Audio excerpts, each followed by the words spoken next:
It is the most famous, most expensive, and most mysterious painting in the world. Each year, millions of people visit the portrait in the Louvre.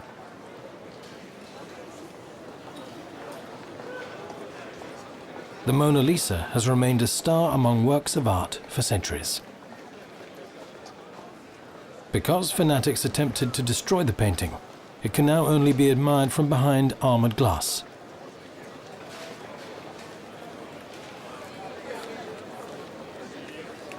But what makes the Mona Lisa so special? The small painting shows nothing more than a portrait of a woman. Or does it reveal something more?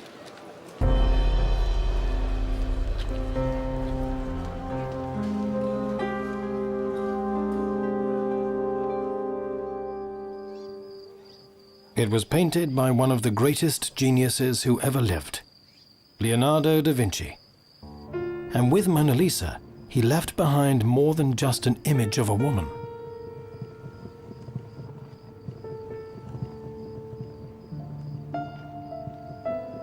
Her gaze appears to wander off, yet always meets the viewer. She wears no jewelry, her clothing is dark, as if she were in mourning, and yet she smiles mysteriously.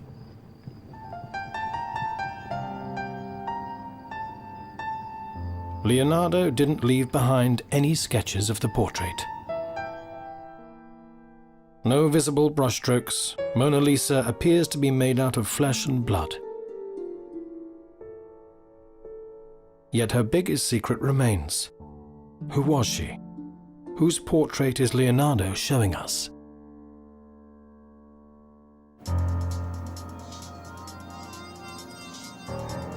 To solve this puzzle, the Louvre placed its most famous painting under scientific scrutiny, using the most modern techniques.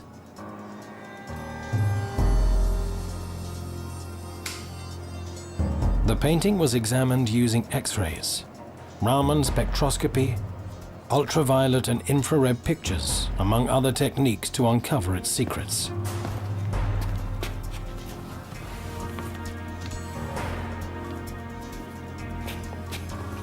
The master's painting technique was examined beyond the surface.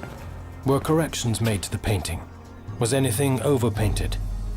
Did Leonardo paint the piece in one session, or did he work on it for decades?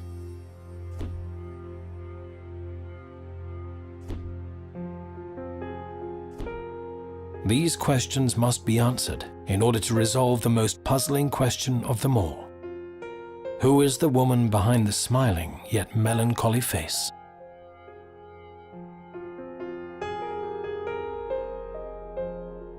Who was Leonardo's Mona Lisa?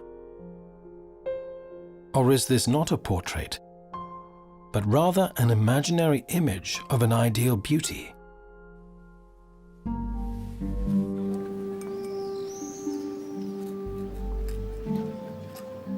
Experts have been wondering this for centuries. There seems to be proof of only two explanations, but each cancels the other out. Documentation comes from two different chroniclers, but these written records are not compatible with one another.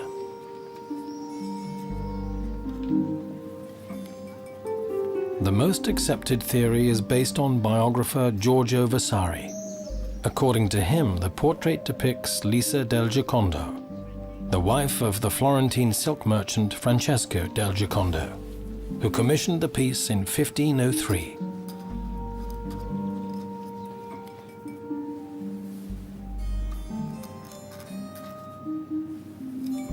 This contradicts a note by the chronicler Antonio de Beatis from 1517, in which Leonardo da Vinci claims to have been commissioned by Giuliano de' Medici. Just like the two chroniclers, contemporary Leonardo scholars also have divergent theories. Giuseppe Palanti, an art historian from Florence, believes the officially recognized theory that the painting depicts Lisa del Giocondo. I believe that Leonardo actually painted Lisa Gherardini, the wife of Francesco del Giocondo, probably around 1503. Roman historian Roberto Zapperi considers a new and revolutionary theory in which the portrayed woman is an entirely different person. I think the painting is connected with Brandani. It has nothing to do with Mona Lisa.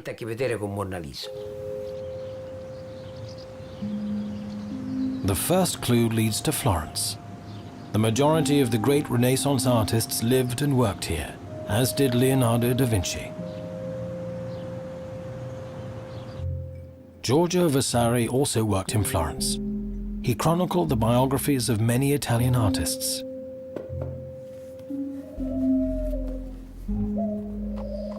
Next to his work as an architect, Vasari documented the biographies of great Italian artists.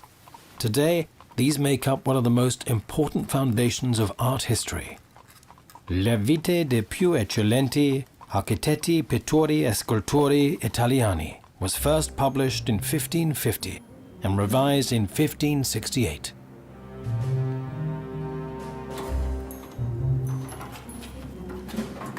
Today, the original manuscripts are housed in the Uffizi Library.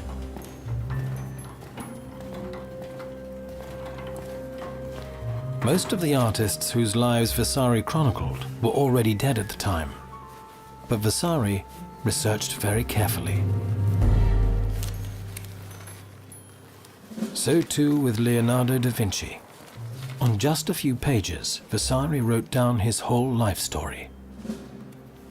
In it, he also mentions that Leonardo painted the portrait of Mona Lisa for Francesco del Giocondo, her husband, and it's in the possession of King Francis I of France. He labored on it for 4 years and ultimately left it unfinished. These words gave the painting its name, Mona Lisa. Who was this Mona Lisa of whom Vasari wrote? And who was her husband, Francesco del Giocondo?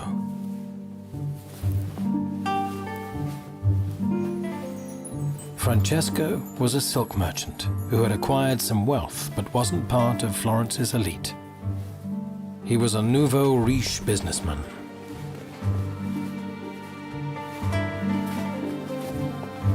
Was it really possible that a renowned painter like Leonardo accepted a commission by an ordinary businessman? Or did Francesco del Giocondo and his wife climb the ranks of society? Francesco del Giocondo was well known in the city. He wasn't just an ordinary merchant. He was also a public and charismatic figure.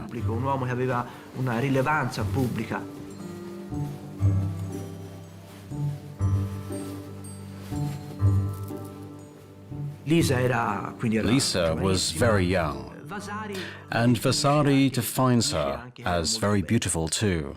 Her husband also spoke very highly of her. In his testament, Francesco refers to her as a bona fide woman. This is an unusual description for a woman.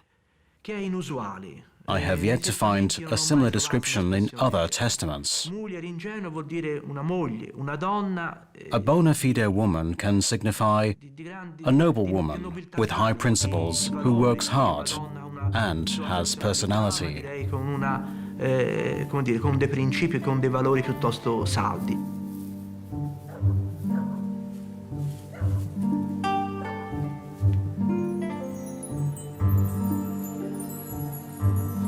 Lisa del Giocondo was Francesco's third wife.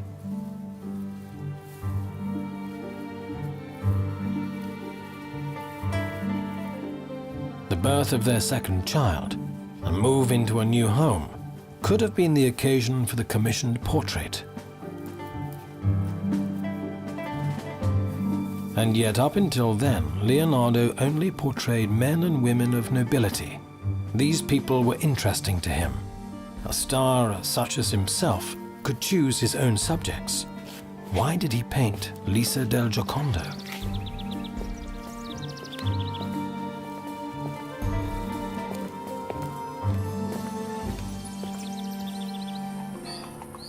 Leonardo returned to Florence around 1500 from Milan.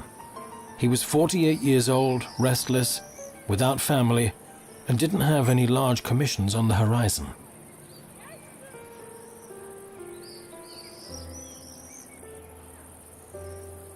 When Leonardo came to Florence, he didn't have any commissions or work. And we know that portraits are the bread and butter of painters.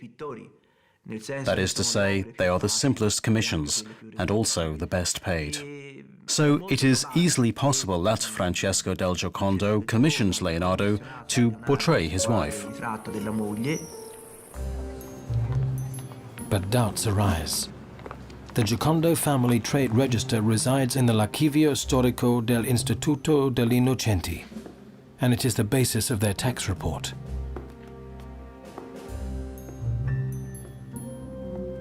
Florence had a highly advanced tax system, the so-called catasto. As part of this, its citizens had to claim all of their incomes and expenditures.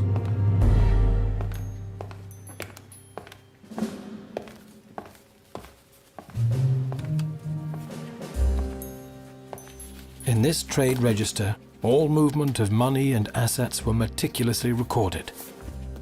Vasari mentions that Leonardo received the commission in 1503, so a record of the expensive portrait must certainly have been made.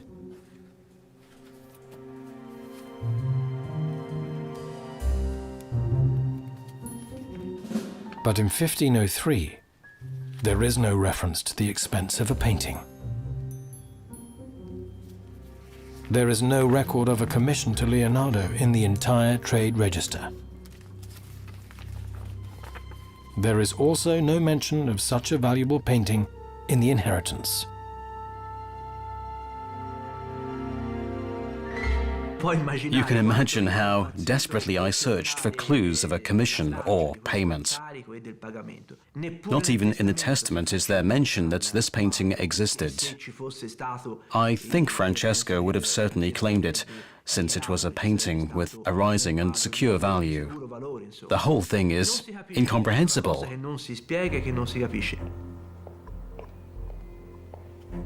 Francesco would have most likely shown the portrait by the famous painter publicly, and would not have risked eventual tax evasion. In Leonardo's records, there is also no trace of a commission by Francesco. Money, apparently, didn't change hands.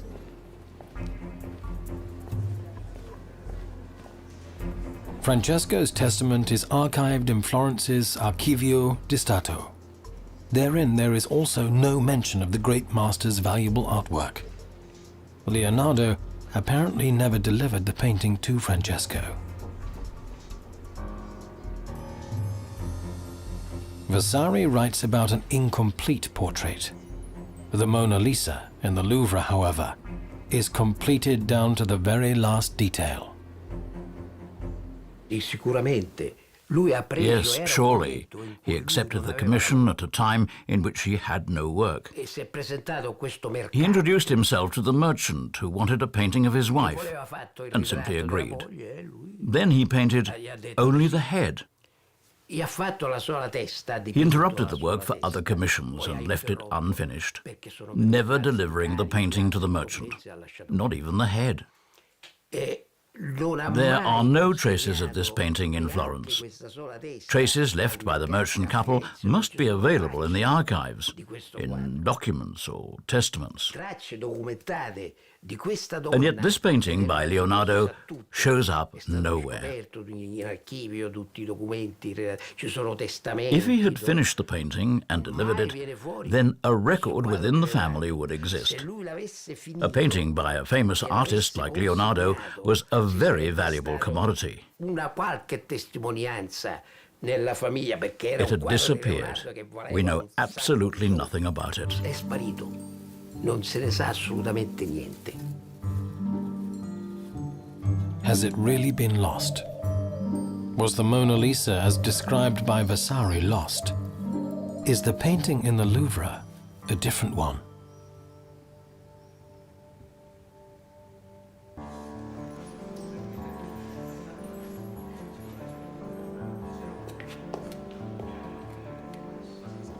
Much about Leonardo seems unexplainable today.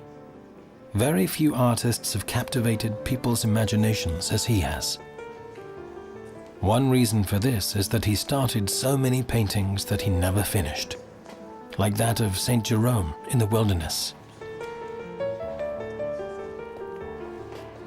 Yet these works count among art history's most famous.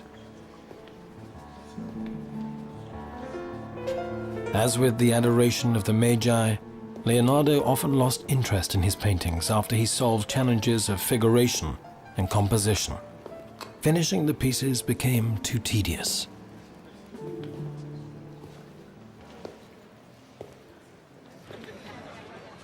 This was also the case with the fresco for the council hall of Palazzo Vecchio. It was to become his largest work. Commissioned by the city government, Leonardo chose the Battle of Anghiari as his motif. Leonardo received the commission in 1503, the same period during which he worked on Lisa del Giocondo's portrait. Restless as he was, Leonardo left even the biggest project that Florence commissioned incomplete. Is it plausible that he behaved similarly with Mona Lisa, abandoning it only to finish it later? It is very likely that Leonardo puts the painting aside. He didn't finish it and never delivered it. It was most likely completed at a later time. So I think that this theory, in which the painting was begun in 1503 and finished later, is the most plausible, and it's also the one I personally believe in.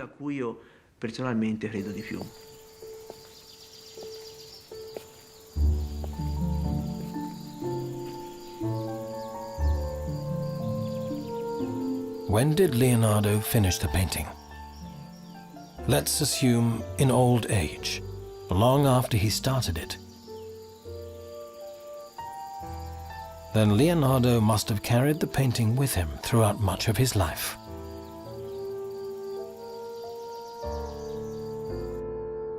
If there was such a time span between the start and the completion of the painting, then we can determine that with today's modern methods.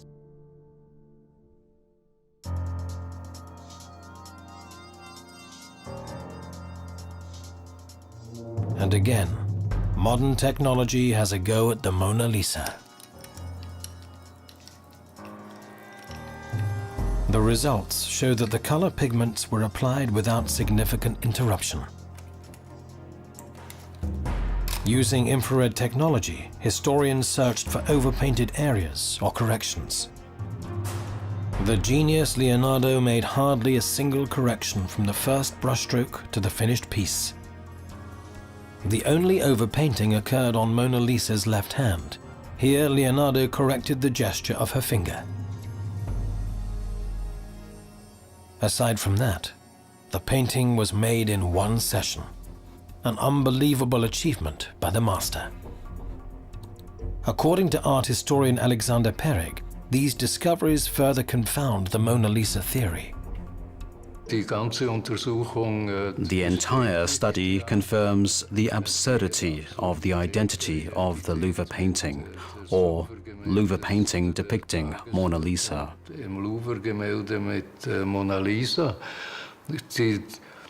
It was determined that the painterly process was fairly continuous. He would have had to paint it in two completely separate stages, which would clearly be identified with today's methods and tools.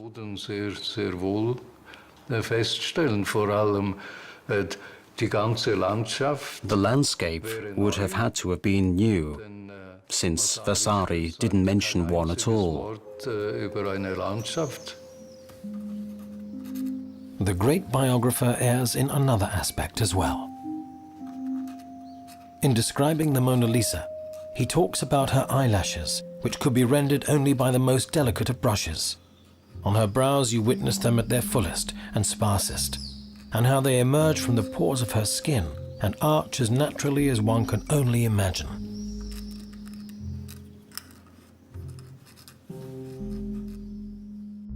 But the Mona Lisa that hangs in the Louvre today has neither eyelashes nor eyebrows.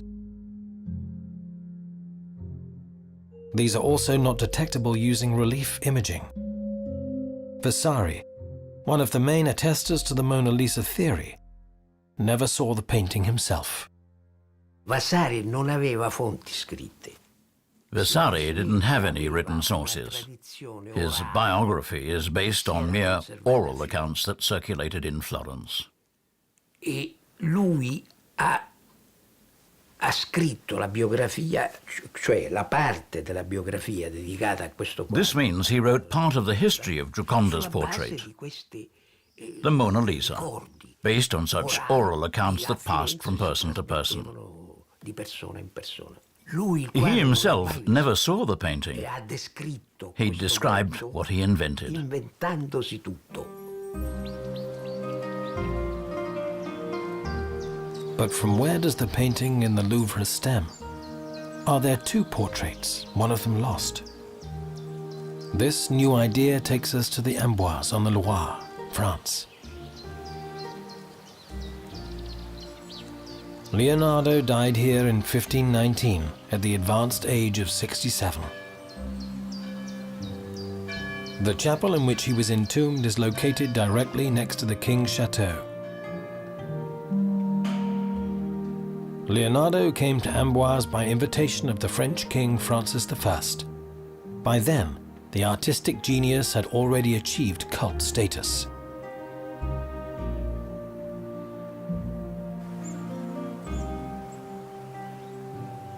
Leonardo lived in a manor next to the chateau called Clos Lucé. An incident occurred in this small French manor that steers the Mona Lisa investigation in an entirely new and revolutionary direction. Leonardo brought 3 paintings with him. The one that today is referred to as the Mona Lisa, the painting of St. John the Baptist, and that of St. Anne. He stayed in this manor in Clos Lucé, where he also had his studio.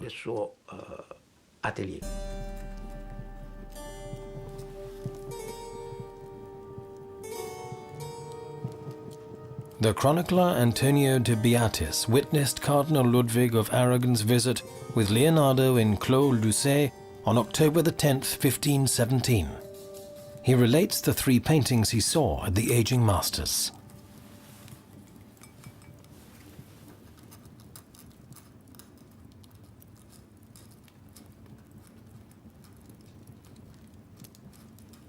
One of the works is of a certain Florentine lady, painted from life, that was made in honor of the passing of Giuliano de' Medici. Another one is of the young St. John the Baptist. The third of Madonna with her child, seated on St. Anna's lap. The latter was the most perfect of them all.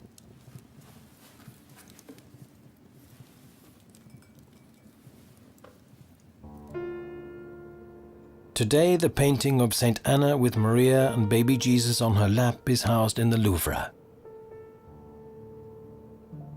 So too is the painting that Beatis described of St. John the Baptist. Is the painting that was made for Giuliano de' Medici also in the Louvre? Is it the Mona Lisa? Il quadro fu The painting was commissioned in Rome by Giuliano de' Medici as a result of an affair he had with a woman from Urbino, Giuliano de' Medici aveva Pacifica avuto un Brandani. rapporto amoroso con una dama di Urbino, Pacifica Brandani.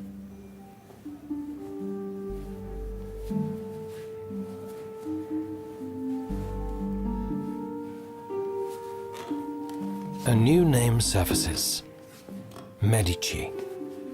the ruling family of Florence. This name is most associated with the Renaissance period. They were rich, scrupulous, obsessed with power, and patrons of the arts. Giuliano de' Medici was one of the two brothers that lived during da Vinci's time. He was a womanizer and a squanderer. He was charismatic, had a powerful name, and an influential brother.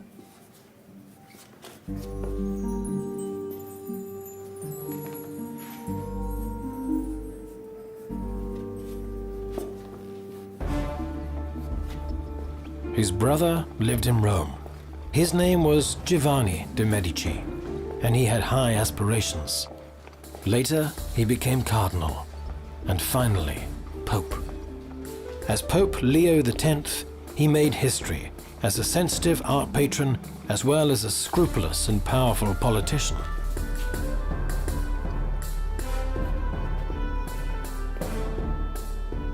He strengthened the clergy's power and influence over the battling Italian city-states and had a weakness for the beautiful things in life.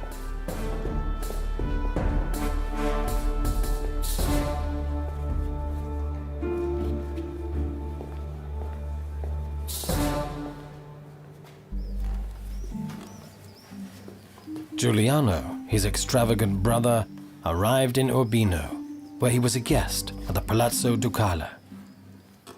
Here he had several chambers known as the Magnificence Quarter.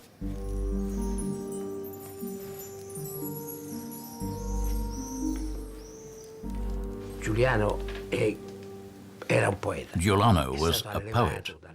He had been raised by his father Lorenzo, who was a great writer. He wrote poetry and was interested in women. He hadn't the slightest interest in politics. Non aveva nessun interesse politico. Leone, il fratello, invece era un gran politicone. Leone, his brother, was a great politician, the exact opposite. He was wrong about everything, and yet his great passion was politics. Quindi completamente diverso. He was an avid hunter, Prima di tutto la caccia, but then a politician. poi la politica. Giovanni de' Medici, Pope Leo X, took care of his brother Giuliano throughout his life. He also financed his extravagant lifestyle.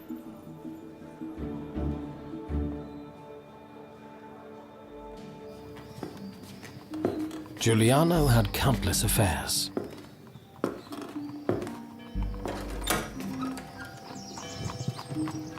But one of these flings had serious consequences.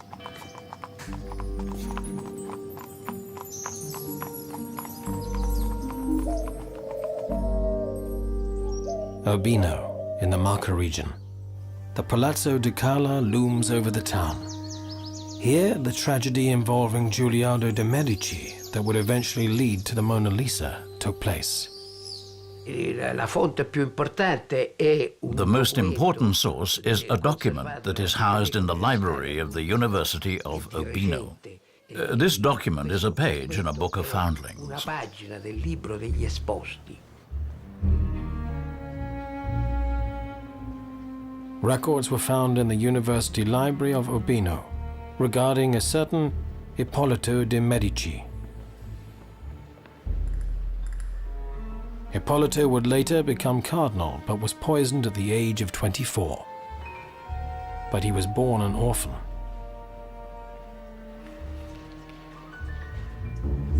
How did he acquire the name Medici? Who were his parents?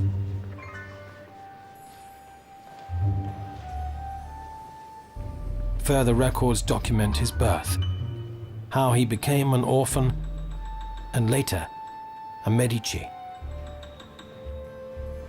The name of his mother also appears, Pacifica Brandani, a young woman from Urbino. Not much is known about Pacifica Brandani. She was a guest at the Palazzo Ducale by invitation of Giuliano de' Medici.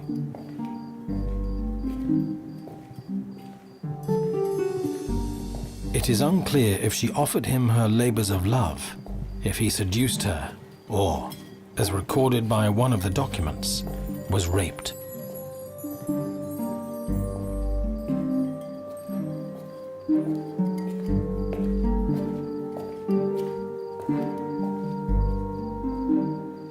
In any case, she spent a night with Giuliano. And this, likely, involuntarily. But how should she have opposed the rich ruler?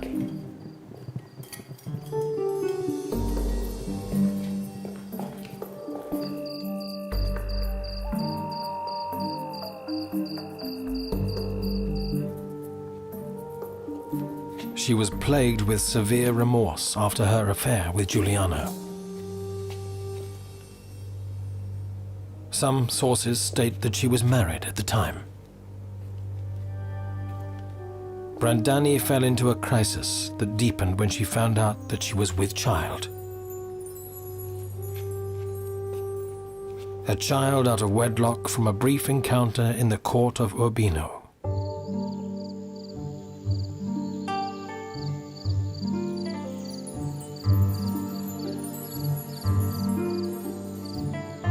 Then she drew up a terrible plan.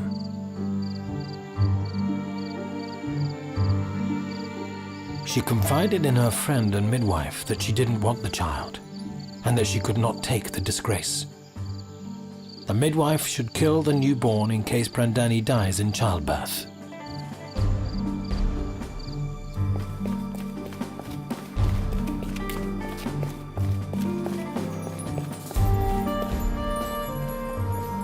Brandani did in fact die of puerperal fever.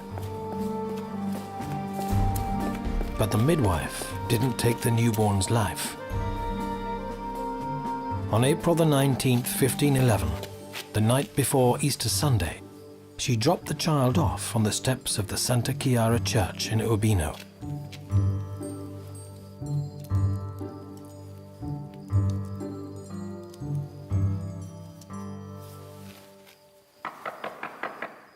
The baby, wrapped in a white sheet, was Giuliano's son.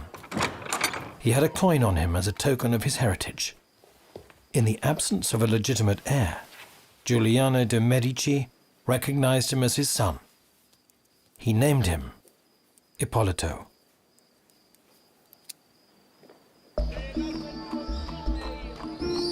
Giuliano left Urbino with his son Ippolito and moved to his brother, the Pope, in Rome.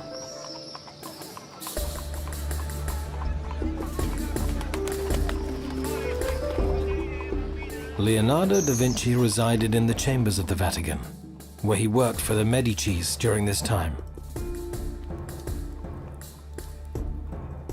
But commissions from the Pope were sparse.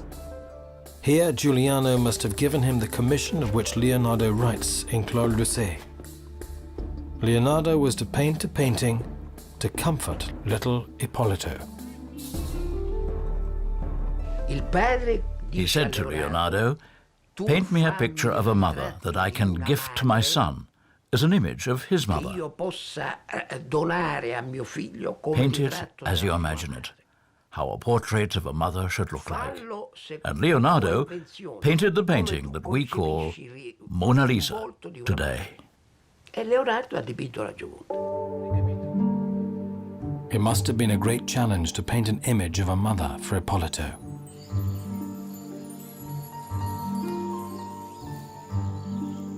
Since he suffered a similar fate as Ippolito.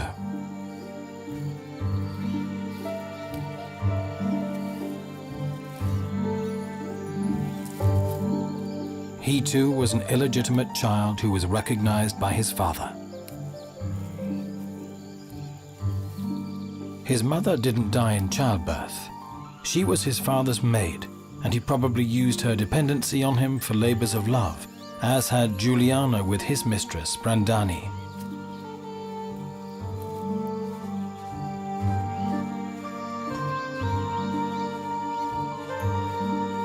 Ippolito and Leonardo shared a similar fate, and this inspired Leonardo to paint a painting that upheld the memory of a mother. The painting should lend comfort to young Ippolito, who himself never saw his mother. He undoubtedly painted the image of a mother. Non c'è dubbio. He developed the portrait out of his imagination. Leonardo didn't need a model. He was an illegitimate child himself and could easily relate to the feelings of such a child. Giuliano de' Medici must have known this as Leonardo's friend. Leonardo took himself back to the time of his childhood. He was born in 1452 on a farm. His birthhouse still stands today. It's located in midst of an olive grove near the small Tuscan village of Vinci.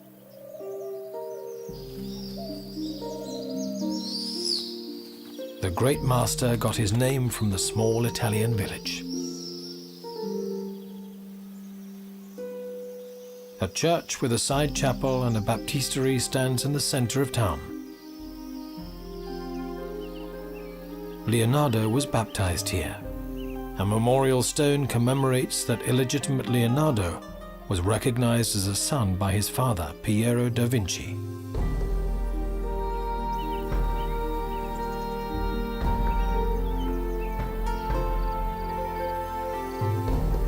It was always puzzling why Leonardo portrayed the wife of a silk merchant in dark clothing. A silk merchant is proud of his colorful fabrics. Her clothes, on the other hand, recall mourning and reverie. If Leonardo painted the image of a woman that had passed away, then the dark colors make sense. Her smile also becomes explainable, since it is directed at her own child.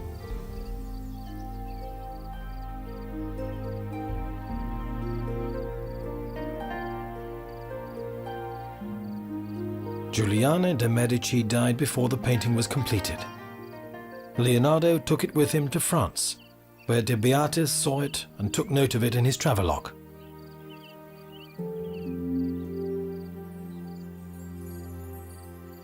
The painting in the Louvre is certainly not identical to the portrait that Leonardo painted of Mona Lisa. The real Mona Lisa, Lisa del Giocondo, the silk merchant's wife.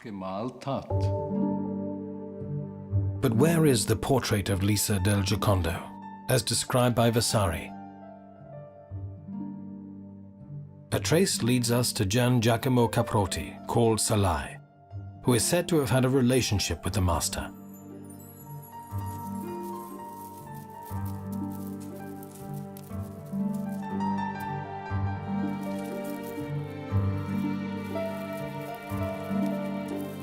Salai was a rapscallion, but Leonardo liked him anyway. He accompanied the master through his life on many travels and was his studio assistant. Several months or weeks before Leonardo left for France in 1516, Salai returned to his hometown of Milan.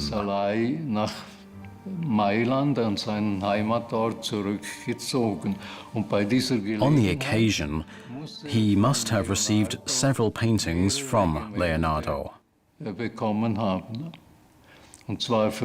presumably incomplete works.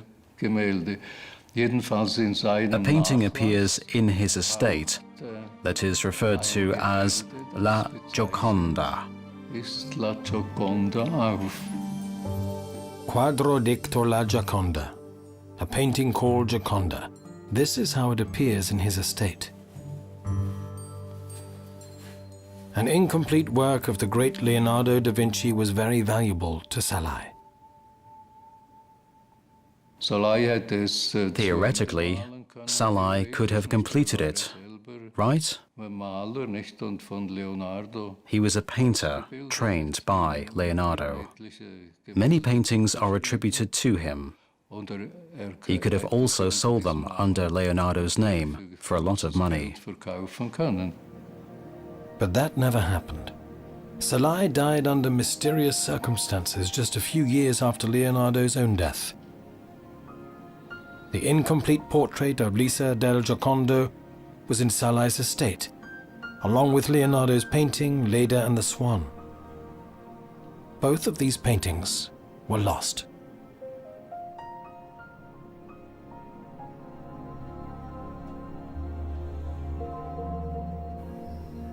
In all likelihood, it is the imaginary ideal image of a mother that hangs in the Louvre, commissioned by Giuliano de' Medici. We must say goodbye to the Mona Lisa.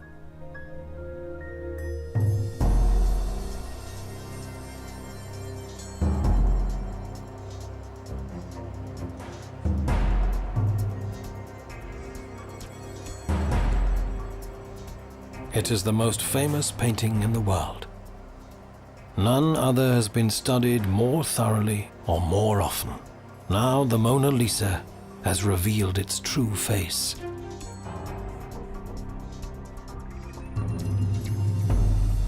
The same face was found over and over again beneath each of the coats of paint.